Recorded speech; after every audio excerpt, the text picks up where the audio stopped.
नमस्कार दर्शक बंधु जय जगन्नाथ। आज हूँ जुलाई 17 तारीख गुरुवार। तेज विडंबन कर आसतु नजर पकेबा आज दिन ओडिशा तथा देश विदेशर ताजा खबर गुड़िक आज ओडिशा कांग्रेस राज्यव्यापी बंद डाकरा देछि। ओडिशा प्रदेश कांग्रेस कमिटी पीसीसी सभापति भक्त चरण दास एक सांबादिक सम्मेलन में घोषणा करिसेंती। से कहिसेंती जे एही बंद डाकरा को वामपंथी दल राष्ट्रीय जनता दल समेत 8टी राजनीतिक दल समर्थन करछंती। Baleswar Fakir Mohan FM autonomous college 20 वर्ष छात्री सौम्याश्री बिसी अत्यंत दुखद मृत्यु को नहीं बंद डाकरा दि जाइछि। कांग्रेस अभियोग करिछि जे राज्यर शिक्षा मंत्री स्थानीय विधायक एवं एमपी एही घटना रे सौम्याश्री एवं तांको परिवार को न्याय देबारे विफल होइछंती। एही तीन जनक इस्तीफा दाबी करी कांग्रेस एही बंद डाकरा दैछि। कांग्रेस कर्मी माने राज्यर प्रमुख स्थान मानकरे रास्ता अवरोध करि पारंती, जहा जानवाहन चलाचल को प्रभावित करिपारे। सरकारी कार्यालय सम्मुखरे पिकेटिंग हेबार संभावना रहिछि। ओडिशार गुरुत्वपूर्ण रेल स्टेशन मानकरे रेल रक प्रदर्शन होई पारे, जहा ट्रेन चलाचल को बाधा प्राप्त करिपारे। बंद समय रे राज्य रे दुकान बाजार एवं व्यावसायिक प्रतिष्ठान मान बंद रहिबार संभावना रहिछि। कांग्रेस समस्त जनसाधारण विभिन्न संगठन एवं समाजर समस्त स्तरर लोकंकु एही बंद को समर्थन करबाको अनुरोध करिछि। पीसीसी सभापति भक्त चरण दास कहिसेंती एहा केवल राजनीतिक प्रतिवाद नुहे, यह आम दुखी झील मानक न्याय दाबी एक नैतिक आंदोलन। परवर्ती खबर आसंता 19 तारिख जाए राज्य में वर्षा संभावना अच्छी। सृष्टि होइतिबा लघुचाप प्रभाव में अधिक वर्षा होई पारे। तेबे आज सुंदरगढ़, झारसुगुड़ा, बरगढ़, संबलपुर, देवगढ़, अनुगुल, ढेंकानाल, केन्दुझर, मयूरभंज, सोनपुर, बौद्ध, नुआपड़ा, बलांगीर समेत दक्षिण ओडिशार विभिन्न स्थान में वर्षा संभावना अच्छी। परवर्ती खबर आज कांग्रेस पक्षरु ओडिशा बंद डाकरा दिया जाइछि। एहाकु दृष्टि रखी समस्त पेट्रोल पंप बंद रहिबो बोली पेट्रोल डीलर संघ गणमाध्यमर प्रतिनिधि को कहिसेंती। सुरक्षा दृष्टि सकाळ 6 रु अपराह्न 4टा जाए पेट्रोल पंप बंद रहिबो। एसोसिएशन नीतिगत भाव में निष्पत्ति नेछि। व्यवसाय रे 100 कोटी रु ऊर्ध्व टंका क्षति हेबो। 3टी डिपो सह राज्य रे थिबा 3000 रु ऊर्ध्व पेट्रोल पंप बंद रहिबो बोली पेट्रोल डीलर एसोसिएशन रो राज्य सभापति शशांक शेखर साहू गणमाध्यम को सूचना दैछंती। सर्व भारतीय पेट्रोल डीलर महासंघर साधारण संपादक संजय लाट कहिसेंती आज सकाळ 6टा रु अपराह्न 4टा जाए पेट्रोल पंप बंद रहिबो। एहा परे समस्त पेट्रोल पंप खोलिबो। परवर्ती खबर राज्य सरकार कैबिनेट रे गतकाली 13टी प्रस्ताव उपरे मोहर मारिछंती। मुख्यमंत्री मोहन चरण माझी अध्यक्षतार अनुष्ठित कैबिनेट बैठक में 11टी विभाग 13टी प्रस्ताव को मंजूरी मिली। स्वराष्ट्र, स्वास्थ्य, शक्ति, राजस्व, गृह निर्माण, गणशिक्षा आदि विभाग उन्नयनमूलक कार्य कैबिनेट बैठक में आलोचना होइतिला। राज्य सरकार कैबिनेट बैठक में बड़ निष्पत्ति नैछंती। सरकार आदर्श विद्यालय रेंट मुक्त करिसेंती। याद्वारा छात्र छात्री को आउ मासिक देय देवाकू पड़िबो नाही। एथिपाई सरकार 5 वर्ष रे 350 कोटी टंका खर्च करिवे। राज्य सरकार विश्वविद्यालय आईन रे किछि परिवर्तन आनिछंती। स्थायी कुलपति नियुक्ति पर्यंत भारप्राप्त कुलपति को क्षमता प्रदान करिवे। सेपरि भाव में मयूरभंज रायरंगपुर एक नूतन पुलिस स्टेशन खोलिबो। इमरजेंसी रेस्पॉन्स सपोर्ट सिस्टम को अनुमोदन। इमरजेंसी रेस्पॉन्स सपोर्ट सिस्टम पई सृष्टि हेबो 4195 पोस्ट। परवर्ती खबर प्रधानमंत्री नरेंद्र मोदी अध्यक्षतार कैबिनेट बुधवार 3टी प्रमुख निष्पत्ति को मंजूरी देइछि। कृषि, अर्थनीति एवं नवीकरण योग्य शक्ति क्षेत्र में देश को सुदृढ़ करने पई केंद्र कैबिनेट एही पदक्षेप नैछि। एथिरे प्रधानमंत्री धनधान्य कृषि योजना पीएमडीडीकेवाई, एनटीपीसी एवं एनसीएल इंडिया लिमिटेड अंतर्भुक्त। एथिरे सरकार बड़ निवेश करने को घोषणा करिसेंती। चाषीଙ୍କ जीवन में परिवर्तन आनिबा ही धनधान्य कृषि योजनार लक्ष्य। सरकार कृषि जिला गुड़िकर सामग्रिक विकास पई 36टी केंद्रीय योजनार समन्वय माध्यम प्रतिवर्ष 24,000 कोटी टंका खर्च करिवे। एथिपाई 100टी जिला को चयन करा जायछि। 100टी जिला को कृषि जिला भाव में विकसित कराजिबो। कृषि क्षेत्र में पछरे थिबा 100टी जिला प्रत्येक राज्यरू अति कम रे गोटिए जिला विकसित कराजिबो। 11ଟି ମନ୍ତ୍ରାଳୟର 36ଟି ଯୋଜନା ଏଠାରେ ସମନ୍ୱିତ ଭାବରେ କାର୍ଯ୍ୟକାରୀ ହେବ। ଏହା ଏକ 6 ବର୍ଷର କାର୍ଯ୍ୟକ୍ରମ। ପ୍ରତିବର୍ଷ 24,000 କୋଟି ଟଙ୍କା ବ୍ୟୟବରାଦ କରାଯାଇଛି। ଜଳସେଚନ ସୁବିଧା ବିକଶିତ କରିବା ଏବଂ କୃଷି ଉତ୍ପାଦିକତା ବୃଦ୍ଧି କରିବା ପାଇଁ ଏହି ଯୋଜନା। ଫସଲ ଅମଳ ପରେ ସଂରକ୍ଷଣ ଏବଂ ଋଣର ଉପଲବ୍ଧତା ବୃଦ୍ଧି କରିବାକୁ ସରକାରଙ୍କ ପ୍ରୟାସ। ସେଭଳି ନବୀକରଣ ଯୋଗ୍ୟ ଶକ୍ତି କ୍ଷେତ୍ରରେ ବିସ୍ତାର ପାଇଁ କେନ୍ଦ୍ର କ୍ୟାବିନେଟରେ ଏନସିଏଲ ଇଣ୍ଡିଆ ଲିମିଟେଡ୍ କୁ 7,000 କୋଟି ଟଙ୍କା ନିବେଶକୁ ଅନୁମୋଦନ ମିଳିଛି। କେନ୍ଦ୍ରମନ୍ତ୍ରୀ ଅଶ୍ୱିନୀ ବୈଷ୍ଣବ କହିଛନ୍ତି ଯେ ସରକାର ସବୁଜ ଶକ୍ତି କ୍ଷେତ୍ରରେ ନିବେଶ ପାଇଁ ଏନଟିପିସିକୁ 20,000 କୋଟି ଟଙ୍କା ନିବେଶକୁ ମଞ୍ଜୁରୀ ଦେଇଛନ୍ତି। ପରବର୍ତ୍ତୀ ଖବର, କଂଗ୍ରେସ ପ୍ରଦେଶ କମିଟି ପକ୍ଷରୁ ଓଡ଼ିଶା ବନ୍ଦ ଡାକରା ଦିଆଯାଇଛି। ଏହାକୁ ଦୃଷ୍ଟିରେ ରଖି ଏହି ଦିନ ହେବାକୁ ଥିବା ନିଯୁକ୍ତି ପରୀକ୍ଷାକୁ ସ୍ଥଗିତ କରିଛି ଓଡ଼ିଶା ଅଧୀନସ୍ଥ କର୍ମଚାରୀ ଚୟନ ଆୟୋଗ ଓଏସଏସସି। ଆଜି ହେବାକୁ ଥିବା ସେବକ ସେବିକା ଆଦିବାସୀ ଭାଷା ଶିକ୍ଷକ ଟିଏଲଟି ପ୍ରିଲିମ୍ ନିଯୁକ୍ତି ନେଇ ପରୀକ୍ଷା କାର୍ଯ୍ୟସୂଚୀ ଚୂଡ଼ାନ୍ତ ହୋଇଥିଲା। ହେଲେ ଓଡ଼ିଶା ବନ୍ଦ ପାଇଁ ଏହି ପରୀକ୍ଷାକୁ ସ୍ଥଗିତ କରାଯାଇଛି।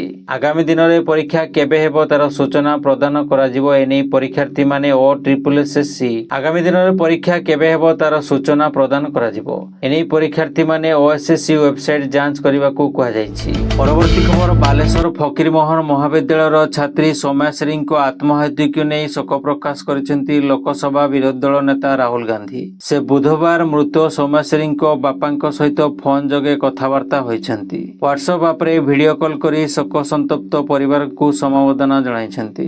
ଏଭଳି ଏକ ଦୁଃଖଦ ସମୟରେ ଦୃଢ଼ ମନା ହୋଇ ରହିବାକୁ ପରାମର୍ଶ ଦେଇଛନ୍ତି।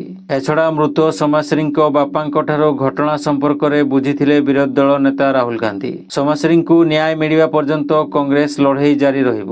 ଏ ଘଟଣାରେ ସମ୍ପୃକ୍ତି ଥିବା ଅଭିଯୁକ୍ତମାନଙ୍କୁ କାଠଗଡ଼ାକୁ ଟଣା ହେବ ବୋଲି ରାହୁଲ ଗାନ୍ଧୀ କହିଛନ୍ତି। ପରବର୍ତ୍ତୀ ଖବର, ବାଲେଶ୍ୱର ଏଫ୍ଏମ୍ କଲେଜ ଛାତ୍ରୀ ମୃତ୍ୟୁକୁ ନେଇ ଗୋଟିଏ ପରେ ଗୋଟିଏ ତଥ୍ୟ ସାମ୍ନାକୁ ଆସିଛି। ଏ ଘଟଣାରେ ଏବେ ସହଦେବ ଖୁଣ୍ଟା ପୋଲିସର ଭୂମିକା ସନ୍ଦେହ ଘେରରେ। ଛାତ୍ରୀଙ୍କ ଅଭିଯୋଗ ଆଧାରରେ ମାମଲା ରୁଜୁ କରିନଥିଲେ ପୁଲିସ, କେବଳ ଜେନେରାଲ ଡାଏରୀ କରି ଛାଡ଼ି ଦେଇଥିଲେ ସହଦେବ ଖୁଣ୍ଟା ଥାନା ପୁଲିସ। ଛାତ୍ରୀଙ୍କ ସହ ଦୁର୍ବ୍ୟବହାର ନେଇ ରିପୋର୍ଟରେ ଉଲ୍ଲେଖ ହୋଇଥିଲା। ସହଦେବ ଖୁଣ୍ଟା ଥାନାକୁ ଜଣାଇଥିଲେ ଏଫ୍ଏମ୍ କଲେଜ ଅଧ୍ୟକ୍ଷ। ଏଜୁକେସନ ବିଭାଗ ଏଚଓଡି ସମୀର ସାହୁ ଛାତ୍ରୀଙ୍କୁ ମାନସିକ ନିର୍ଯାତନା ଦେଉଥିବା ଜଣାଇଥିଲେ ଅଧ୍ୟକ୍ଷ। ଛାତ୍ରୀ ପରୀକ୍ଷା ଦେଇପାରିବେ ନାହିଁ ବୋଲି ଧମକାଉଥିଲେ ସମୀର ସାହୁ। ସ୍ୱତନ୍ତ୍ର କମିଟି ଦ୍ୱାରା ତଦନ୍ତ ପାଇଁ ଦାବି କରାଯାଇଥିବା ରିପୋର୍ଟରେ ଉଲ୍ଲେଖ। ତଦନ୍ତ ପାଇଁ ଲିଖିତ ଭାବେ ଜଣାଇଥିଲା ଛାତ୍ର ସଂଗଠନ ଏବିଭିପି। 5 ଦିନ ଭିତରେ ତଦନ୍ତ ସାରି କାର୍ଯ୍ୟାନୁଷ୍ଠାନ ପାଇଁ କୁହାଯାଇଥିଲା। ଏନେଇ ଛାତ୍ରୀଙ୍କୁ ପ୍ରତିଶ୍ରୁତି ଦେଇଥିଲେ କଲେଜ ଅଧ୍ୟକ୍ଷ। ଉଠିଲା ପ୍ରଶ୍ନ, କାହା ଚାପରେ ଏଭଳି କରିଥିଲେ ସହଦେବ ଖୁଣ୍ଟା ଥାନା ଆଇଆଇସି ଅଜୟ କୁମାର ମୁର୍ମୁ। ପରବର୍ତ୍ତୀ ଖବର, ବାଲେଶ୍ୱର ଏଫ୍ଏମ୍ କଲେଜ ଛାତ୍ରୀ ମୃତ୍ୟୁ ମାମଲାରେ କ୍ରାଇମବ୍ରାଞ୍ଚ ତଦନ୍ତ ନିର୍ଦ୍ଦେଶ। ଡିଏସ୍ପି ଇମାନ କଲ୍ୟାଣ ନାୟକଙ୍କୁ ତଦନ୍ତ ଦାୟିତ୍ୱ। ତଦନ୍ତ ନିର୍ଦ୍ଦେଶ ଦେଲେ କ୍ରାଇମବ୍ରାଞ୍ଚ ଡିଜି ବିନୟ ତୋଷ ମିଶ୍ର। ତଦନ୍ତ ଅଧିକାରୀଙ୍କୁ ସହଯୋଗ କରିବେ ଇନ୍ସପେକ୍ଟର ପାଞ୍ଚାଳି ରାଉତ। ଅନ୍ୟପଟେ ଛାତ୍ରୀ ମୃତ୍ୟୁ ଘଟଣା ନେଇ ଆଜି ଓଡ଼ିଶା ବନ୍ଦ ଡାକରା ଦେଇଛି କଂଗ୍ରେସ। ପରବର୍ତ୍ତୀ ଖବର, 2025-26 ଆର୍ଥିକ ବର୍ଷ ପାଇଁ ବରିଷ୍ଠ ନାଗରିକ ତୀର୍ଥ ଯୋଜନାର ଆରମ୍ଭ ହେବ। ଏନେଇ ଉପମୁଖ୍ୟମନ୍ତ୍ରୀ ପ୍ରଭାତୀ ପରିଡ଼ା ସାମ୍ବାଦିକ ସମ୍ମିଳନୀରେ ସୂଚନା ଦେଇଛନ୍ତି। ଏହା ରାଜ୍ୟ ପର୍ଯ୍ୟଟନ ବିଭାଗ ଏବଂ ଆଇଆର୍ସିଟିସିର ମିଳିତ ସହଭାଗିତାରେ କାର୍ଯ୍ୟକାରୀ ହେବ। ପ୍ରତି ପଞ୍ଚାୟତ ତୀର୍ଥଯାତ୍ରା ଅବଧି ମୋଟ 5 ରାତି 6 ଦିନ ମଧ୍ୟରେ ସୀମିତ ରହିବ। ରାଜ୍ୟର 10ଟି ସ୍ଥାନରୁ ଏସ୍କର୍ଟ ଅଧିକାରୀଙ୍କ ସମେତ 800 ଜଣ ଲେଖାଏଁ ତୀର୍ଥଯାତ୍ରୀ ଯିବେ। ମୋଟ 8,000 ତୀର୍ଥଯାତ୍ରୀ ଅଯୋଧ୍ୟା, ବାରାଣାସୀ, ଉଜ୍ଜୟିନୀ, ଓଙ୍କେଶ୍ୱର ଏବଂ ରାମେଶ୍ୱରମ, ମଦୁରାଇ ଆଦି ତୀର୍ଥସ୍ଥାନକୁ ତୀର୍ଥଯାତ୍ରା କରିବେ। ପରବର୍ତ୍ତୀ ଖବର, ବଦଳିଲା ସଂସଦର କ୍ୟାଣ୍ଟିନ୍ ମେନୁ ଚାର୍ଟ। ଏଣିକି ସଂସଦରେ ପରଷାଯିବ ସ୍ୱାସ୍ଥ୍ୟକର ଖାଦ୍ୟ। ଭାରତ ସରକାରଙ୍କ ସ୍ୱାସ୍ଥ୍ୟ ମନ୍ତ୍ରାଳୟ ସାରା ଦେଶର କେନ୍ଦ୍ରୀୟ ପ୍ରତିଷ୍ଠାନଗୁଡ଼ିକରେ ସୁସ୍ଥ ଖାଦ୍ୟକୁ ପ୍ରୋତ୍ସାହିତ କରିବା ପାଇଁ ନୂତନ ନିର୍ଦ୍ଦେଶାବଳୀ ଜାରି କରିଛି। ଏହି ପଦକ୍ଷେପ ଅଧୀନରେ ସଂସଦ କ୍ୟାଣ୍ଟିନ୍ ମଧ୍ୟ ଏହାର ମେନୁର ବ୍ୟାପକ ପରିବର୍ତ୍ତନ କରିଛି, ଯାହାଦ୍ୱାରା ସଂସଦମାନଙ୍କୁ ସୁସ୍ଥ ଏବଂ ସନ୍ତୁଳିତ ଖାଦ୍ୟ ଯୋଗାଇ ଦିଆଯାଇପାରିବ। ଦେଶରେ ବଢ଼ୁଥିବା ମୋଟାପଣ ସମସ୍ୟାକୁ ଦୃଷ୍ଟିରେ ରଖି ଏହି ପଦକ୍ଷେପ ନିଆଯାଇଛି। ସରକାରୀ ଆକଳନ ଅନୁଯାୟୀ 2050 ସୁଦ୍ଧା ଭାରତରେ ପ୍ରାୟ 50 କୋଟି ଲୋକ ମୋଟାପା ଦ୍ୱାରା ପ୍ରଭାବିତ ହୋଇପାରନ୍ତି। परवर्ती खबर ओडिशा सरकारଙ୍କ समवाय विभाग राज्यर समस्त कृषकଙ୍କୁ 2025 खरीफ ऋतु ପାଇଁ प्रधानमंत्री फसल बीमा योजना PMFBY रे पंजीकरण କରିବାକୁ आह्वान ଦେଇଛନ୍ତି। ଏହି ଯୋଜନାରେ ପଞ୍ଜୀକରଣ ଶେଷ ତାରିଖ 31 ଜୁଲାଇ 2025 ରହିଛି। କୃଷକମାନଙ୍କୁ ପ୍ରାକୃତିକ ବିପଦ ଯଥା ବନ୍ୟା, ଖରା ଏବଂ ପୋକମାଛି ଜନିତ କ୍ଷୟକ୍ଷତିକୁ ସୁରକ୍ଷା ପ୍ରଦାନ କରିବା ପାଇଁ ଏହି ଯୋଜନା ଏକ ଗୁରୁତ୍ୱପୂର୍ଣ୍ଣ ପଦକ୍ଷେପ। ଏହି ଯୋଜନା ଅଧୀନରେ ବିଜ୍ଞାପିତ ଅଞ୍ଚଳରେ ଚାଷ ହେଉଥିବା 8ଟି ଫସଲ ଧାନ, ମକା, ଚିନାବାଦାମ, ମାଣ୍ଡିଆ, କପା, ହରଡ଼, ଅଦା ଓ ହଳଦୀ ପାଇଁ ବୀମା କରାଯାଇ ପାରିବ।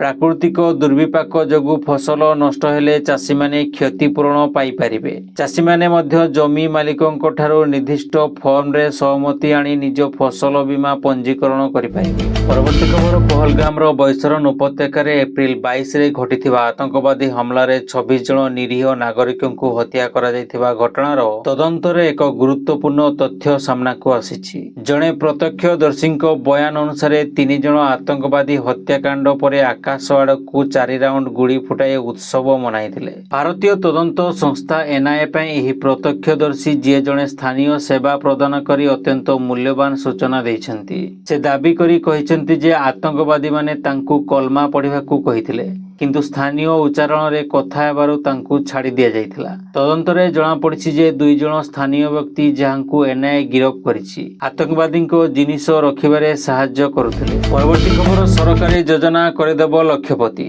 ଆପଣଙ୍କ ଝିଅ 21 ବର୍ଷର ହେବା ମାତ୍ରେ ପାଇବେ 71 ଲକ୍ଷ ଟଙ୍କା। ଝିଅମାନଙ୍କ ସୁରକ୍ଷା, ସଶକ୍ତିକରଣ ଏବଂ ଶିକ୍ଷା ପାଇଁ ସରକାର ଅନେକ ଯୋଜନା କରିଛନ୍ତି। ଯଦି ଆମେ ଆର୍ଥିକ ସୁରକ୍ଷା ବିଷୟରେ କଥା ହେବା ତେବେ ମୋଦି ସରକାରଙ୍କ ଏକ ଯୋଜନା ବହୁତ ଲୋକପ୍ରିୟ ଯାହା ଝିଅଙ୍କ ଶିକ୍ଷା ଠାରୁ ଆରମ୍ଭ କରି ବିବାହ ଖର୍ଚ୍ଚ ପର୍ଯ୍ୟନ୍ତ ସବୁକିଛି ପାଇଁ ବହୁତ ସହାୟକ ହେବ।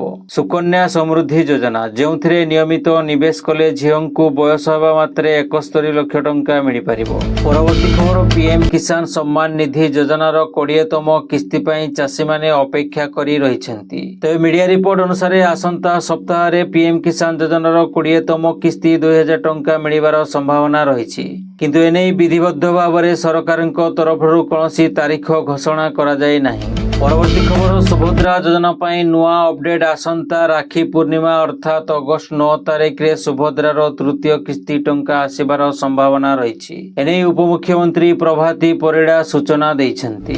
ପରବର୍ତ୍ତୀ ଖବର CBSEର ବଡ଼ ପଦକ୍ଷେପ। ଛାତ୍ରଛାତ୍ରୀଙ୍କ ସ୍ୱାସ୍ଥ୍ୟଗତ ସମସ୍ୟାକୁ ନେଇ ଏକ ବଡ଼ ପଦକ୍ଷେପ ଗ୍ରହଣ କରିଛି କେନ୍ଦ୍ରୀୟ ମାଧ୍ୟମିକ ଶିକ୍ଷା ବୋର୍ଡ। ଛାତ୍ରଛାତ୍ରୀମାନଙ୍କ ମଧ୍ୟରେ ବଢ଼ୁଥିବା ମୋଟାପଣ ସମସ୍ୟାକୁ ଗମ୍ଭୀରତାର ସହ ନେଇ ସମସ୍ତ ସହବନ୍ଧିତ ବିଦ୍ୟାଳୟଗୁଡ଼ିକୁ ଗୁରୁତ୍ୱପୂର୍ଣ୍ଣ ନିର୍ଦ୍ଦେଶ ଜାରି କରିଛି। ଏହି ପଦକ୍ଷେପର ଲକ୍ଷ୍ୟ ହେଉଛି ଛାତ୍ରଛାତ୍ରୀଙ୍କ ସ୍ୱାସ୍ଥ୍ୟକୁ ଶିକ୍ଷା ପରି ପ୍ରାଥମିକତା ଦେବା, ଯାହାଦ୍ୱାରା ଏକ ସୁସ୍ଥ ଏବଂ ସକ୍ରିୟ ଜୀବନଶୈଳୀକୁ ପ୍ରୋତ୍ସାହିତ କରାଯାଇପାରିବ। CBSEର ନୂଆ ନିର୍ଦ୍ଦେଶାବଳୀ ଅନୁଯାୟୀ ଏବେ ସମସ୍ତ ସ୍କୁଲରେ ତେଲ ବୋର୍ଡ ଲଗାଯିବ। ଏହି ବୋର୍ଡଗୁଡ଼ିକର ମୁଖ୍ୟ ଉଦ୍ଦେଶ୍ୟ ହେଉଛି ଖାଦ୍ୟରେ ତେଲର ପରିମାଣ ବିଷୟରେ ଛାତ୍ରଛାତ୍ରୀମାନଙ୍କ ମଧ୍ୟରେ ସଚେତନତା ବୃଦ୍ଧି କରିବା। ସ୍କୁଲଗୁଡ଼ିକ ସେମାନଙ୍କ ସୁବିଧା ଏବଂ ସୃଜନଶୀଳତା ଅନୁସାରେ ଏହି ବୋର୍ଡଗୁଡ଼ିକୁ ଡିଜାଇନ୍ କରିପାରିବେ। ଏହାଦ୍ୱାରା ପିଲାମାନେ ସହଜରେ ବୁଝିପାରିବେ ଯେ ସୁସ୍ଥ ଖାଦ୍ୟ କାହିଁକି ସ୍ୱାସ୍ଥ୍ୟ ପ୍ରତି ଗୁରୁତ୍ୱପୂର୍ଣ୍ଣ। ଏବେ ସ୍କୁଲଗୁଡ଼ିକରେ ତେଲ ବୋର୍ଡ ଲଗାଯିବ ଯାହାଦ୍ୱାରା ପିଲାମାନେ ଖାଦ୍ୟରେ ତେଲର ପରିମାଣ ବିଷୟରେ ଅଧିକ ସଚେତନ ହେବେ। ଏବେ ସମସ୍ତ ସରକାରୀ ଡକୁମେଣ୍ଟରେ ମୋଟାପଣ ହ୍ରାସ ସମ୍ପର୍କିତ ବାର୍ତ୍ତା ଉଲ୍ଲେଖ ରହିବ। ଜଙ୍କ ଫୁଡ୍ ଅପେକ୍ଷା ପୁଷ୍ଟିକର ଖାଦ୍ୟକୁ ପ୍ରାଥମିକତା ଦିଆଯିବ ଏବଂ ନିୟମିତ ବ୍ୟାୟାମକୁ ପ୍ରୋତ୍ସାହିତ କରାଯିବ। ଛାତ୍ରମାନଙ୍କୁ ଲିଫ୍ଟ ବଦଳରେ ଚାଲିବା ଏବଂ ସିଡ଼ି ବ୍ୟବହାର କରିବାକୁ ଉତ୍ସାହିତ କରାଯିବ। ସ୍କୁଲଗୁଡ଼ିକ ସେମାନଙ୍କ ସୁବିଧା ଅନୁସାରେ ତେଲ ବୋର୍ଡ ଡିଜାଇନ୍ କରିପାରିବେ। ପରବର୍ତ୍ତୀ ଖବର ଭାରତ ଏବଂ ଆମେରିକା ମଧ୍ୟରେ ବାଣିଜ୍ୟ ଚୁକ୍ତି ସମ୍ପର୍କରେ ଦୀର୍ଘ ଦିନ ଧରି ଆଲୋଚନା ଚାଲିଛି କିନ୍ତୁ ଏବେ ଏହି ପ୍ରସଙ୍ଗ ଅଟକି ରହିଥିବା ପରି ମନେ ହେଉଛି। ଇଣ୍ଡିଆ ଟୁଡେର ଏକ ଖବର ଅନୁଯାୟୀ ଆମେରିକା ଭାରତକୁ ତାର କ୍ଷୀର ଉତ୍ପାଦ ପଠାଇବାକୁ ଚାହୁଁଛି କିନ୍ତୁ ଭାରତ ଏହାକୁ ନେବାକୁ ମନା କରିଦେଇଛି। ଆମେରିକା ମଧ୍ୟ ମାଂସାହାରୀ ଗାଈ କ୍ଷୀର ପଠାଇବାକୁ ଚାହୁଁଛି। ଭାରତ ଏଥିପାଇଁ ପ୍ରସ୍ତୁତ ନୁହେଁ। ଭାରତ କହିଛି ଯେ କ୍ଷୀର ଉତ୍ପାଦ ପାଇଁ ଏକ ପ୍ରମାଣପତ୍ର ଆବଶ୍ୟକ ହେବ। ପରବର୍ତ୍ତୀ ଖବର ହ୍ୱାଟ୍ସଆପ୍ ଏବଂ ଅନ୍ୟାନ୍ୟ ସୋସିଆଲ ମିଡିଆ ପ୍ଲାଟଫର୍ମରେ ଏକ ପୋଷ୍ଟ ଅଧିକ ଭାଇରାଲ ହେଉଛି, ଯେଉଁଥିରେ ଦାବି କରାଯାଉଛି ଯେ ସେପ୍ଟେମ୍ବର 30 ତାରିଖରୁ 500 ଟଙ୍କିଆ ନୋଟ୍ ବନ୍ଦ ହୋଇଯିବ। ଏ ପୋଷ୍ଟରେ କୁହାଯାଇଛି ଯେ ଭାରତୀୟ ରିଜର୍ଭ ବ୍ୟାଙ୍କ ଆରବିଆଇ 30 ସେପ୍ଟେମ୍ବର 2025 ପରେ ଏଟିଏମ୍ରୁ 500 ଟଙ୍କିଆ ନୋଟ୍ ଜାରି କରିବା ବନ୍ଦ କରିବାକୁ ନିର୍ଦ୍ଦେଶ ଦେଇଛନ୍ତି। ପୋଷ୍ଟରେ ଏହା ମଧ୍ୟ ଦାବି କରାଯାଇଛି ଯେ ଏବେଠାରୁ କେବଳ 200 ଏବଂ 100 ଟଙ୍କିଆ ନୋଟ୍ ଏଟିଏମ୍ରେ ଉପଲବ୍ଧ ହେବ। କୁହାଯାଉଛି ଯେ ଆରବିଆଇ ସମସ୍ତ ବ୍ୟାଙ୍କକୁ ସେପ୍ଟେମ୍ବର 2025 ଶେଷ ସୁଦ୍ଧା ଏଟିଏମ୍ରୁ 500 ଟଙ୍କିଆ ନୋଟ୍ ଜାରି କରିବା ବନ୍ଦ କରିବାକୁ ନିର୍ଦ୍ଦେଶ ଦେଇଛନ୍ତି। ଏହି ପୋଷ୍ଟ ପ୍ରକାଶ ପାଇବା ମାତ୍ରେ ହଇଚଇ ସୃଷ୍ଟି ହୋଇଯାଇଥିଲା। ଭାଇରାଲ ପୋଷ୍ଟରେ କରାଯାଇଥିବା ଏହି ଦାବିକୁ ଖଣ୍ଡନ କରିବା ପାଇଁ ସରକାର ତୁରନ୍ତ କାର୍ଯ୍ୟାନୁଷ୍ଠାନ ଗ୍ରହଣ କରିଛନ୍ତି। ପ୍ରେସ୍ ଇନଫରମେସନ ବ୍ୟୁରୋ ପିଆଇବି ଏହି ପୋଷ୍ଟକୁ ନକଲି ବୋଲି କହିଛି ଏବଂ କହିଛି ଯେ ଆରବିଆଇ ବ୍ୟାଙ୍କଗୁଡ଼ିକୁ ଏପରି କିଛି କହିନାହିଁ। ଏହି ମିଥ୍ୟା ଖବର ଉପରେ ଧ୍ୟାନ ନ ଦେବା ଏବଂ କେବଳ ସରକାରୀ ସୂତ୍ରରୁ ସୂଚନା ନେବାକୁ କୁହାଯାଇଛି। 500 ଟଙ୍କିଆ ନୋଟ୍ ବୈଧ ରହିବ। ଏହାର ଅର୍ଥ ହେଉଛି ଯେ ଆପଣ ପୂର୍ବପରି ସେମାନଙ୍କ ସହିତ କାରବାର କରିପାରିବେ।